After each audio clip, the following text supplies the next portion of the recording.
Shabbat Shalom, my dear friends. Shabbat Shalom, L'chaim Center.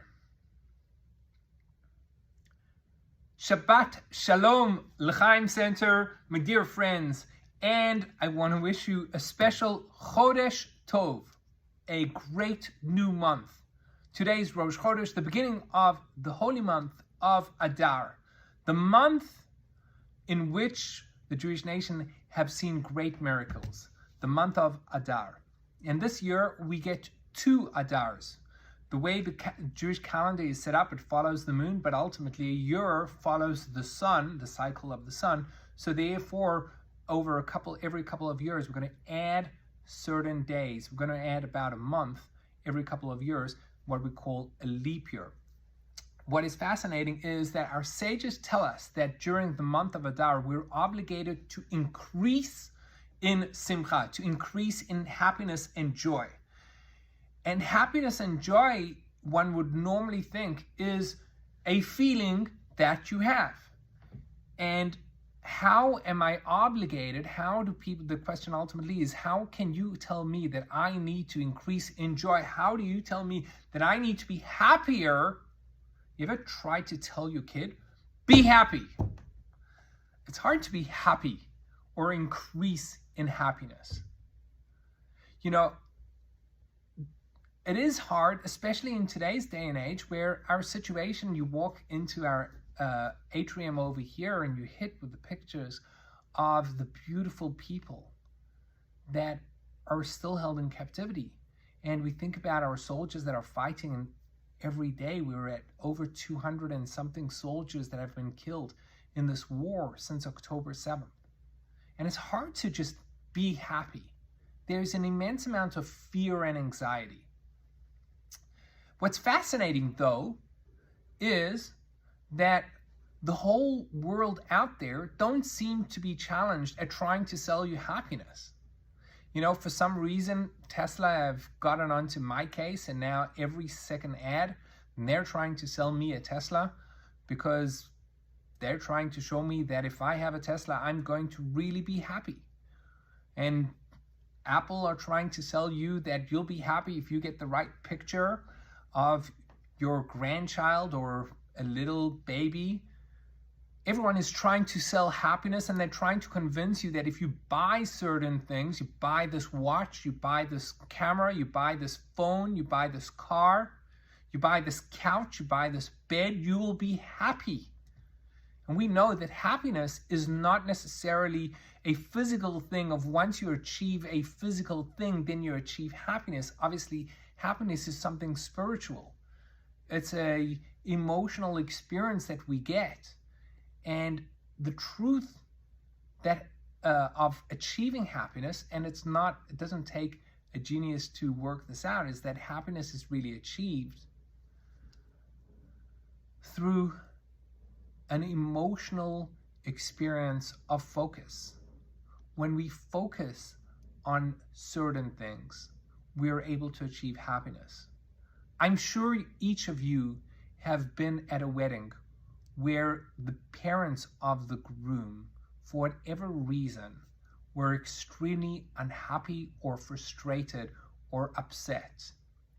And you're talking about the greatest moment of their life. They've brought up their child to be married, and their child is now standing under the chuppah, and rather than focus on the greatest gift that they have just achieved of pushing off their child and enabling their child to build their legacy, the parents are focused on one thing else, on whether it's the cameraman is in the way, or the caterer didn't do a great job, or the whole one, or the flowers, whatever it may be, and that ruined their wedding. Happiness is just a point of focus. So when our sages tell us, Adar marbim b'simcha, when the month of Adar enters, we increase in joy. What we need to do is we need to spend time and increase our focus on the places that will give us joy.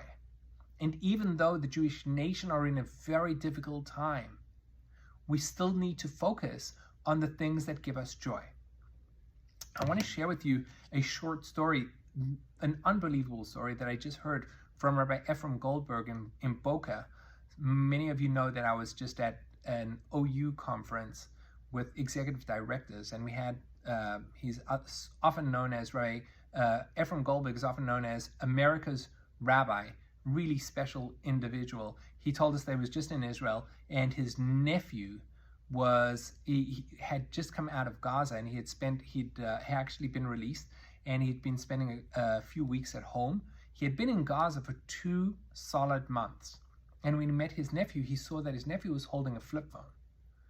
And he didn't understand. His nephew was a modern guy. And he was like, why in the world are you holding a flip phone? Where's your smartphone? And his nephew said something unbelievable. He said that when he was in Gaza for 2 solid months, as you all know, you don't have a phone. You're not allowed a phone. So for 2 solid months, he was 100% present at all times. And he got that experience of what it's like to be 100% present at all times. And when he came home after 2 months, he didn't want to let go of that experience. And his words were, this is the real smartphone. The flip phone is really the smartphone. Yours are the dumb phones where they take you away from being completely present. It was such a beautiful explanation. I'm not telling any of us that we need to get rid of our smartphones.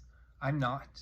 But one needs to be aware of where our focus is at all times, especially now when we're obligated in achieving a sense of increased happiness, a sense of simcha, of deep, peaceful serenity and achievement of happiness.